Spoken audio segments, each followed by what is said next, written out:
안녕하세요. 오늘 세미나 7 29페이지부터 34페이지 정도까지 나가는 걸로 하겠습니다.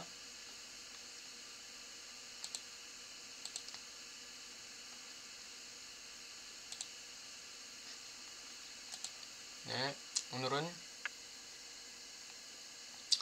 쾌락 원칙과 현실 원칙의 대립에 대해서 살펴보겠는데,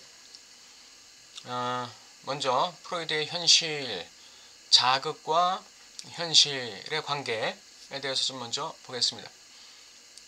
현실의 관점에서 프로이드는 무엇이 그에게 자극으로 제시되는지 질문한다. 자극은 그가 자동분석에서 찾아야 하는 것, 그가 질문하는 것, 그가 어두운 방, 식료품 저장실 또는 신경투자 운반자에서와 같이 그가 필요로 하는 것, 모든 것을 증상 뒤에 심리적 이면에 가지고 있다는 느낌을 받는 순간에 그에게 드러난다.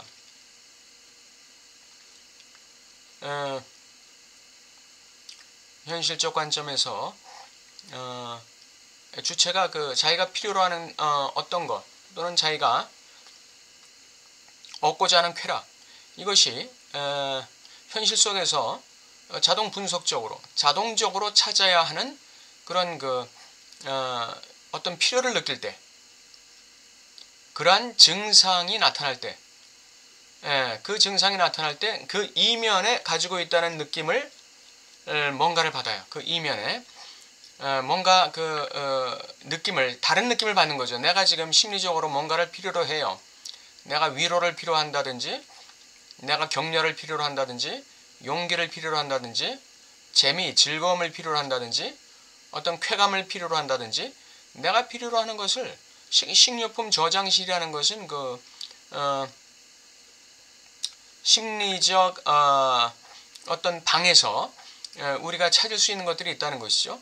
예를 들면 친구와 전화해서 어려움을 좀 얘기하면서 격려를 받는다든지, 이런 게 다 심리적 저장실이에요. 이게 식료품 저장실, 어두운 방이에요. 그런 곳 또는 신경투자 운반자. 신경투자 운반자라는 거는 어떤 쾌락 에너지나 불쾌 에너지의 이 신경 입자를 운반하는 어떤 것이라고 볼 수 있습니다. 이게 파라츠 카머라는 말을 썼는데, 이건 이제 신경 투자 입자의 운반자라는 뜻입니다. 이렇게 주체가 심리적인 필요가 있을 때 식료품 저장실, 그러니까 나의 심리적인 방에서, 나의 심리적 방, 그게 이제 어두운 방이다, 식료품 저장실이다, 이렇게 얘기했는데, 그의 심리적인 방에서 그가 자동 분석적으로, 자동적으로 찾는 거예요. 찾는데 그 이면에 가지고 있는 어떤 불쾌감, 그 이면에 가지고 있는 어떤 부적합성 같은 거, 그런 게 이제 자극이라는 거예요. 친구와 전화해서 위로를 받았음에도 불구하고 뭔가 해결되지 않은 앙금이 남아있는 거죠. 선배나 또는 아주 권위자에게 용기와 위로를 얻었음에도 불구하고 뭔가 앙금으로 남아있는 어떤 거예요. 그런 것이 자극이라는 것입니다. 부적절함의 문제. 가장 불쾌한 경험이 자극이다 그랬어요. Das unangenehmste. 가장 불쾌한 경험. 이게 스티뮬러스라는 거예요. 자극이라는 거예요. 이 자극은 프로이드의 경험에서 자신의 내면 어딘가에 있는 현실을 찾는 것에서 시작된다. 여기서 말하는 현실은 무의식적 현실을 얘기하겠죠. 즉 외부 현실의 불쾌한 자극이 왜 나로 하여금 불쾌감을 느끼게 만드는지, 외부의 불쾌한 언어, 외부의 불쾌한 표정, 외부의 불쾌한 상황, 외부의 불쾌한 사람이 왜 나로 하여금 불쾌감을 느끼게 만드는지, 그 무의식적 현실에 집중하는 것이 필요하다. 이제 그런 불쾌감, 그게 이제 자극이 되는 거죠. 그러니까 외부의 불쾌한 자극이 내면의 불쾌한 자극으로 나에게 지각될 때, 이게 이제 부적합의 문제가 되는 거예요. 이게 불쾌감, 부적합 또는 부적절감 또는 불편함, 이게 되는 것이죠. 이게 자극이라는 것이죠. 외부의 불쾌한 자극이 나의 내면에서 그 불쾌감이 해소된다, 소화된다, 이 상징화된다 그러면 외부의 불쾌한 자극은 내적인 자극으로 변화되지 않아요. 그건 그냥 소화돼서 소산돼 버리고 마는 것이죠. 그러나 그게 소화되지 않고 나의 내적인 불쾌감으로 작동할 때 이제 그게 자극이 되는 것입니다. 3번 나는 마음껏 쾌락 원칙을 따라 저장실에서 꺼낼 수 있지만 나는 마음껏 쾌락 원칙을 따라서 전화 걸 수도 있고 책을 볼 수도 있고 노래를 들을 수도 있고 누군가의 위로를 받을 수도 있고 얼마든지 저장실에서 꺼냈을 수 있어요. 근데 뭔지 모를 불쾌감이 남아있는 거예요. 이 불쾌감, 이 부적절함이 바로 이 불편감이 자극이라는 것이죠. 이것이 나를 무의식적인 현실로 안내하는 것입니다. 무의식적 현실이라는 것. 이 자극이 나에게 불쾌감으로 작동하게 만드는 무의식적 현실. 거기에 도달해야 되는 것이죠. 이것이 보에스파예요. 그것이 있는 곳. 내가 있어야 되는 곳이 바로 보에스파. 그거 무의식적 현실이죠. 쾌락 원칙에 반대되는 이제 쾌락 원칙과 현실 원칙의 대립이 나오네요. 쾌락 원칙에 반대되는 주제인 현실 원칙에 대한 프로이드의 생각에서 의미 분석을 하는 것이 필요하다. 1895년 그의 과학적 심리학 초고에서 이 두 가지 원칙의 대립이 첨예하게 조명되었다. 이러한 대립은 1914년 정신의 구조에서 이어져서 진행되다가 1930년 문명과 그 불만이라는 프로이드의 글에서 결론을 내리게 된다. 엔트프루프라는 이 과학적 심리학 초고에서 나타난 이 쾌락 원칙과 현실 원칙의 대립이 1914년 정신의 구조에서 이어져서 이 대립이 진행되다가 1930년 문명과 그 불만에서 아주 극치에 이르게 되는 것이죠. 프로이드 이전 사람들 특히 아리스토텔레스는 쾌락을 윤리성을 가진 중심적인 것으로 파악했어요. 이 아리스토텔레스는 이 쾌락이 바로 행복이고 선이라고 얘기했죠. 기쁨의 꽃이 없다면 행복은 의미가 없다는 것이다. 세상 말로 말해서 인생은 낙이 있어야 되는 것이죠. 인생에 낙이 있어야 돼. 그러니까 기쁨의 꽃이 없다면 행복은 의미가 없다. 아무리 돈이 많아도 그것 이코르 행복은 아닙니다. 이 세상 권력과 힘을 가졌어도 이코르 행복은 아닙니다. 이 세상 명예를 갖고 인기와 지위를 얻었어도 이코르 행복은 아니에요. 기쁨이 없으면 행복은 없는 것이죠. 즐거움이 없는 행복은 있을 수가 없는 거예요. 이 세상의 모든 것을 다 가져도 모든 것을 다 누리고 살아도 이 즐거움을 누리지 못하면 이 심령의 낙을 누리지 못하면 그건 행복과는 전혀 관계가 없는 것이죠. 그래서 이 아리스토텔레스는 이 쾌락이라는 것, 이 즐거움이라는 걸 윤리성의 중심으로 봤어요. 아리스토텔레스에게 즐거움은 젊음의 활동이 발산하는 꽃에 비유되는 활동이다. 행복의 핵심은 건강한 즐거움이다. 아리스토텔레스에게 즐거움은 젊음의 활동이 발산하는 꽃에 비유되는 활동이에요. 이 젊음의 활동이 발산하는 꽃에 비유되는 활동을 만들어내는 것을 힘을 갖다가 에네르게이아라고 말해요. 에네르게이아. 에너지죠. 그 자체에 목적을 포함하는 것으로서 진정한 실천을 표현하는 단어다. 그 자체의 목적. 에너지라는 것은 그 자체의 목적을 포함하는 거예요. 다시 말하면 그 자체의 목적이 뭐죠? 에너지는 쾌락과 직결되는 것입니다. 쾌락을 발생시키지 못하는 에너지, 그거는 죽음의 에너지예요. 그건. 쾌락, 즐거움을 발생시키지 못하는 에너지는 그건 죽은 에너지예요. 그러니까 파괴적인 에너지가 되는 것이죠. 죽이는 에너지가 되는 거예요. 이거는 파괴적인 힘이 되는 거고, 이거는 진정한 의미의 아리스토텔레스적인 에너지나 낙강적인 에너지는 될 수 없는 것이죠. 그러니까 에너지가 윤리성을 가질 때, 이 에너지는 이 생산적인 실천을 가능하게 하는 힘이 되는 거예요. 생산적인 실천, 창조적인 행동, 이걸 가능하게 하는 것은 바로 윤리성을 가진 에너지의 윤리성을 가질 때, 행동이 그 자체의 목적, 즉 쾌락을 달성하기 위한 행동을 유발하는 힘이 바로 에네르게이아예요. 쾌락을 달성하기 위한 행동을 유발하는 힘.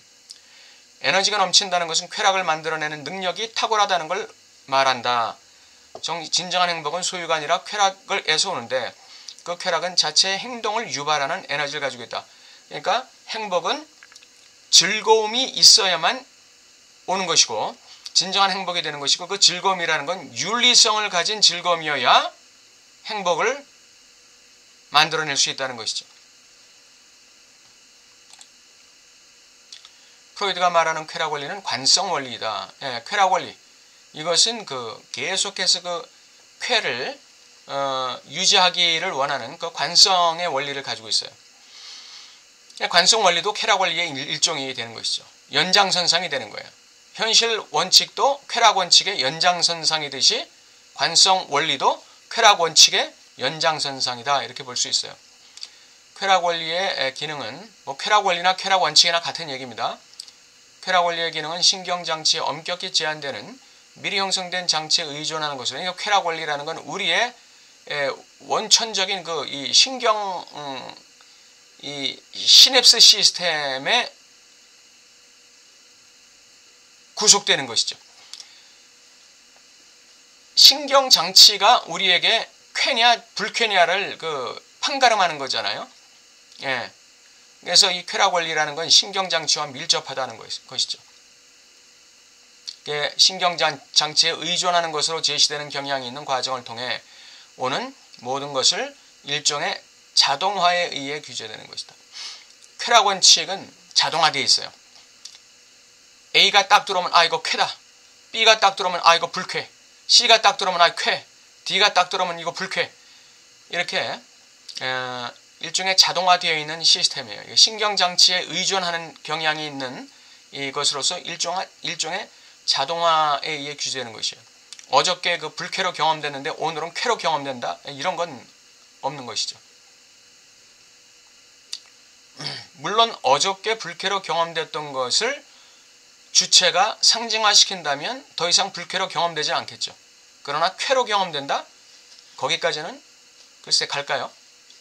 어저께 나를 불쾌하게 했던 사람이 오늘 내가 만났는데 그 사람을 통해서 쾌를 얻을 수 있을까요? 힘들겠죠? 관성 원리는 영향을 받은 후에도 유지되는 촉진을 규제한다. 영향을 받은 후에 쾌라는 또는 불쾌라는 그런 영향을 받은 후에도 유지되는 촉진을 규제하는 거예요. 관성 원리는 본질적으로 주어진 쾌락의 양이 소비될 예정인 배출하려는 근본적인 경향에서 비롯되는 것이 문제다. 관성 원리가 어떻게 펼쳐지나요? 내가 즐거워요. 즐거우면 친구에게 전화해서 나의 즐거움을 친구에게 이야기함으로써 나의 즐거움을 배가시키려는 것이죠. 내가 뭔가에 성공했어요. 내가 회사에서 승진했어요. 내가 아파트 35평짜리 살다가 45평, 50평짜리로 엊그제 이사했어요. 그러면 가만히 있나요? 친구에게 전화하고 가족들에게 전화하고 형제들에게 전화하고 후배한테 전화하고 해가지고 그것을 증폭시키려는 이 운동을 하는 것이죠. 예, 그것이 바로 주어진 쾌락의 양이 소비될 예정인 배출하려는 근본적 경향이에요. 그게. 주어진 쾌락의 양이 소비될 예정인 배출하려는 근본적인 경향. 항상 쾌락의 양은 이게 과잉되면 배출하려는 근본적인 경향을 갖고 있어요. 이게 바로 관성 원리 때문에 그렇다는 것이죠. 이 관성 원리는 쾌락 원칙의 이 연장선상에서 봐야 된다고 그랬죠. 예, 이 관성 원리 때문에 이 쾌락의 양은 소비돼야 돼요. 배출돼야 돼요. 쾌락 원리가 관성 원리인 이유는 즐겁기 때문이다. 예, 즐거우면 어떻게 해요? 이야기하고 싶어지고 나누고 싶어지고 전파하고 싶어지는 것이죠. 자랑하고 싶어지는 것이죠. 예. 쾌락 원리는 신경장치와 관련된다. 쾌, 불쾌를 경험할 때 수용할 것이냐 배척할 것이냐가 자동적으로 형성되는 거예요. 이성적으로 판단해서 논리적으로 판단해서 결정되는 게 아니에요.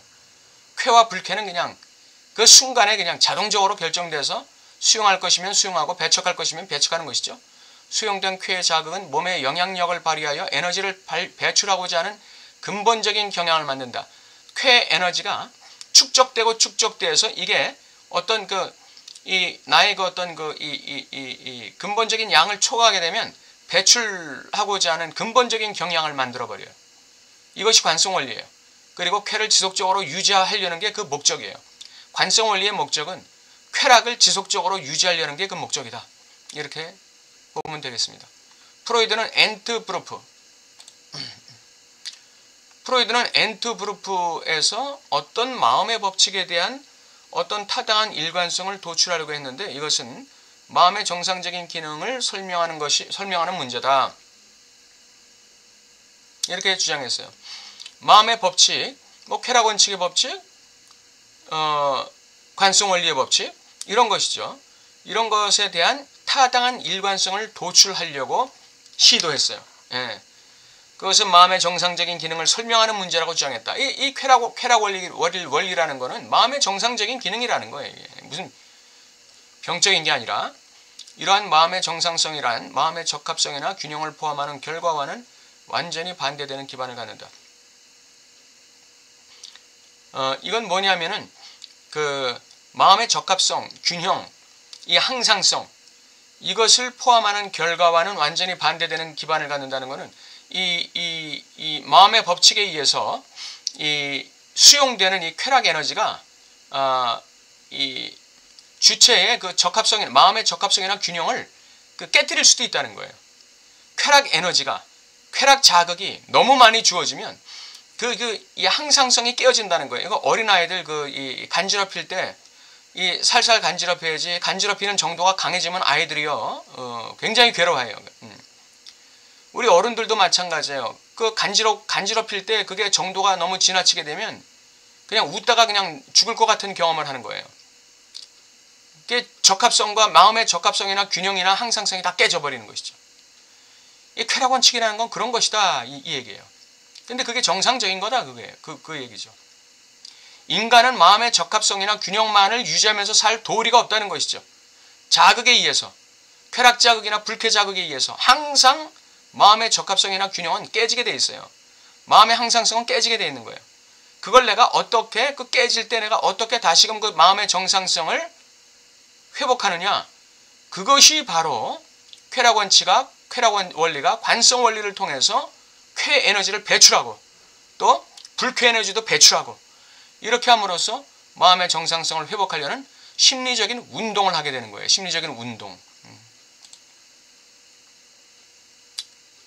전체 유기체는 필요를 충족시키기 위해 설계된 것이 아니라 그러한 만족을 환각하도록 설계된 것 같다. 그러므로 쾌락 원칙에 반대되는 또 다른 장치, 즉 현실의 대리자로 작동하는 장치가 필요하다. 그것이 현실 원칙이다, 이거죠. 그것은 본질적으로 시정, 질서를 요구하는 것, 이런 것을 요구하는 원칙이다. 이게 현실 원칙이에요. 자, 보세요. 쾌락 원칙은 필요를 충족시키기 위해서 설계된 것이 아니라 그러한 필요의 만족을 환각하도록 설계된 것 같다. 프로이드가 이렇게 얘기했어요.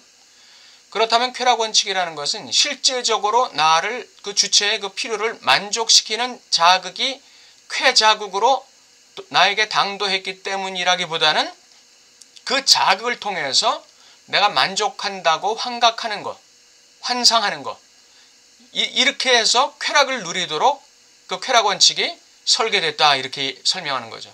엔트브루프에서 프로이드가 쾌락 원칙을 실제적인 쾌락의 양 때문에 내가 실제적인 쾌락의 양을 10을 받아서 내가 10이라는 쾌락을 누리고 10이라는 만족을 누리는 게 아니라, 비록 3이라는 쾌락 자극을 받았어도 내가 주체에 따라서는 똑같은 3이라는 쾌락 자극이 가도 어떤 사람은 그 쾌락을 통해 10이라는 쾌락 자극이라고 환각할 수도 있고, 어떤 사람은 1이라는 쾌락으로 환각할 수도 있어요.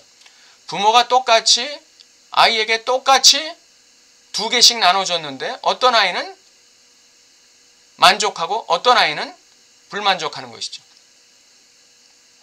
왜냐하면 이 2개라는 양이 적어서가 아니라 이 2개라는 양이 얘한테는 환각 속에서 모자라다는 환각에 속는 거예요. 모자라다. 이거 2개는 이건 난 불만이다. 모자라다. 그러니까 불쾌 에너지로 작동하는 거예요.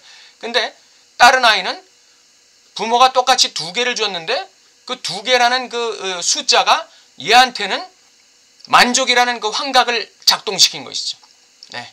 이건 기질과도 관련되어 있고 또 이 필요를 충족시키기 위해 설계된 어떤 그 유기체의 그 신경 체계가 그러한 작은 자극에 의해서도 만족을 환각시킬 수 있는 그런 신경 체계로 조직화되어 있기 때문이라고 말할 수 있죠. 근데 이제 그거에 반대되는 왜냐하면 쾌락 원칙은 환각이 작동하기 때문에 현실성이 없단 말이죠. 그렇기 때문에 현실성 있는 어떤 원칙이 이 쾌락 원칙을 제어하지 않을 수 없는 거예요. 그래서 나오는 게 시정의 원칙이고 질서를 요구하는 원칙이에요. 이게 현실 원칙이라는 겁니다. 현실 원리 또는 신경장치의 기능이 효능을 발휘하는 원리는 단순한 점검이 아니라 현실 원리가 이 쾌락 원리를 단순히 점검하는 차원이 아니라 오히려 수정의 문제다. 예, 수정한다는 거예요. 즉 우회시킨다는 것이죠. 예, 이 즐거움의 방출을 갖다가 직접적으로 하지 않고 우회해서 하게 하는 거예요. 예, 운동을 통해서 우회한다든지 책 읽기를 통해 우회한다든지 취미활동을 통해 우회한다든지 대화를 통해 우회한다든지 이 우회해서 하는 것이죠. 예방, 쾌락의 양이 너무 오버되지 않도록 쾌락의 자극이 너무 오버되지 않도록 예방한다는 거예요. 또 만지기 요거는 조절로 좀 바꿔주면 좋겠어요. 네, 이 쾌락 원칙이 작동할 때 요것을 현실에 좀 맞게 조절하게 하는 기능. 예, 요게 현실 원칙의 만지기 기능이에요. 그 다음에 억제 기능. 안 되겠다. 지금은 이 쾌락이 아무리 쾌락이 발산되고 싶어도 지금은 억제해야 돼. 말하면 안 돼.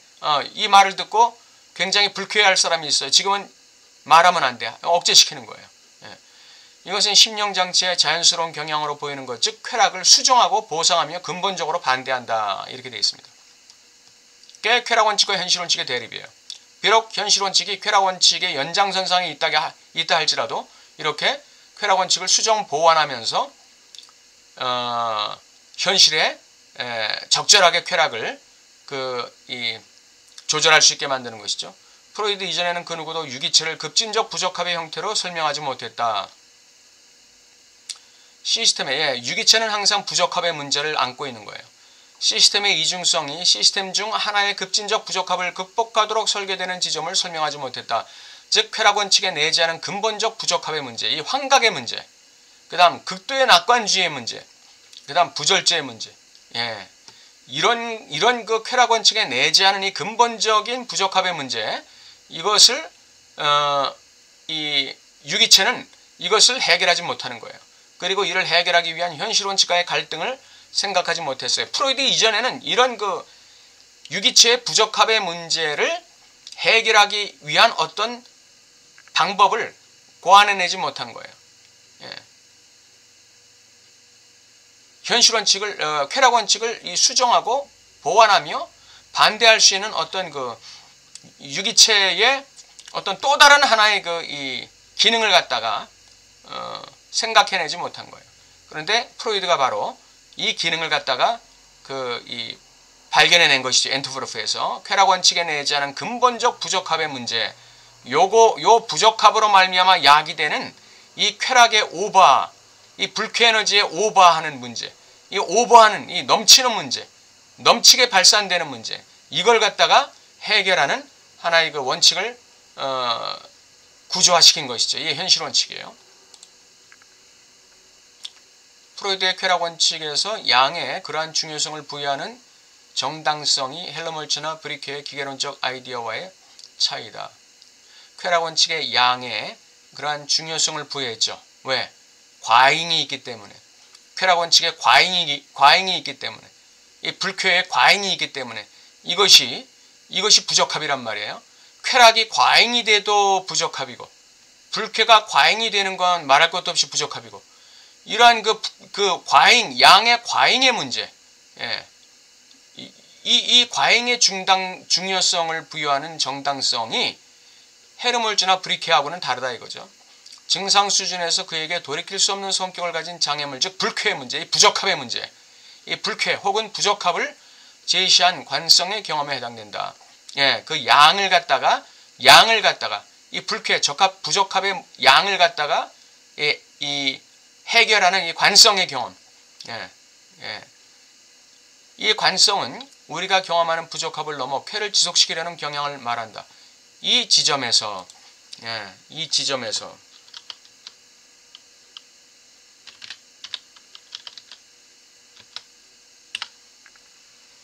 프로이드의 질문이 되돌아오는 지점인 현실을 향한 전진을 발견한다. 예, 이 관성에 의해서 우리가 경험하는 쾌에너지를 지속시키고 불쾌에너지를 지속시키려는 이 경향을 갖다가 현실을 향한 전진의 하나의 그 발판이 된다는 것이죠. 이러한 경향이, 관성 원리의 이러한 경향이 프로이드의 질문이 되돌아오는 지점인 현실을 향한 전진을 발견한다는 거예요. 예, 현실 원칙을 끌어들인다는 것이죠. 현실 원칙의 지배를 받게 만든다는 것이죠. 이 지점에서 주체는 살아있는 경험을 느낄 수 있고 이 부적합이라는 경험이 근본적으로 도덕적이라는 것을 알게 될 것이다.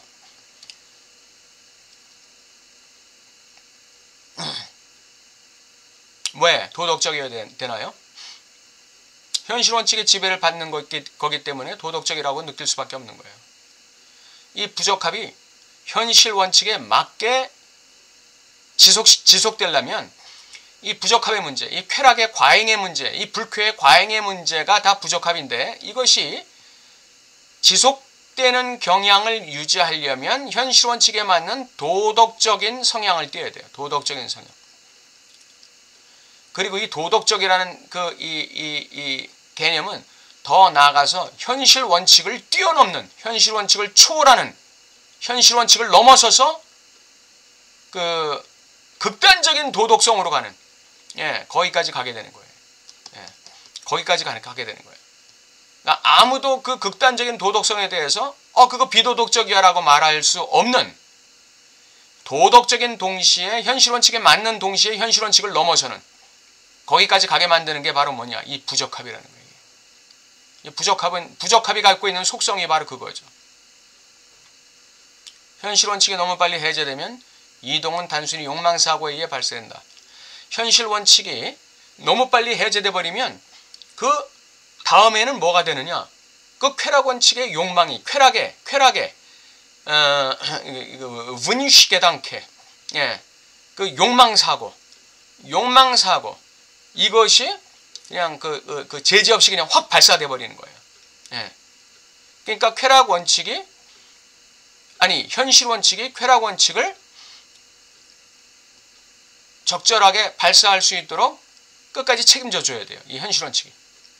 그렇지 않고 빨리 해제돼 버리면 그 쾌락 원칙의 그 과잉의 양이 이 조절되지 못하고 그냥 욕망 사고에 의해서 그냥 확 발사돼 버리는 거예요. 그것은 필연적으로 고통을 야기하게 돼요. 그렇죠. 현실 원칙을 깨뜨려 버리게 되니까. 반면 현실 원칙이 너무 늦게 개입하면 행동을 통해 적절한 해결을 시도하는 데 필요한 약간의 방전을 제공하지 않으면 퇴행적 방전, 즉 환각이라는 불쾌가 발생한다. 현실 원칙이 너무 늦게 개입해버리면, 다시 말하면 행동을 통해 적절한 그 수정, 적절한 방어, 적절한 조절을 만들지 못하면, 그렇게 해서 약간의 방전을 제공하지 못하면 그러면 퇴행적 방전이 일어나요. 다시 말하면 어린애같이 그 쾌락을 갖다가 극단화시키려는 행동화가 일어나는 것이죠. 또는 환각이라는 불쾌가 발생한다.